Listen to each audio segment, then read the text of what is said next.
दोस्तों, हजरत दाऊद अलैहिस्सलाम की कौम आखिर बंदर कैसे बनी? प्यारे व्यूअर्स, वीडियो को आखिर तक जरूर देखना।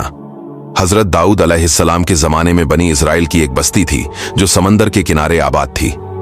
अल्लाह ताला ने उन्हें हुक्म दिया था कि वो हफ्ते का दिन यानी सब्बात को मुकम्मल तौर पर इबादत और आराम के लिए खास करें और इस दिन कोई दुनिया का काम न करें। खास तौर पर मछली का शिकार करना उन पर हराम किया गया था। ये उनके लिए एक आजमाइश थी। अल्लाह की कुदरत से हर हफ्ते जब सब्बात का दिन आता था तो समंदर मछलियों से भर जाता था। मछलियां इतनी ज्यादा और करीब आ जाती थीं कि उन्हें पकड़ना बहुत आसान लगता था। लेकिन बाकी के दिनों में मछलियां कम हो जाती थीं। शैतान ने लोगों के दिलों में वसवासे डालना शुरू किया।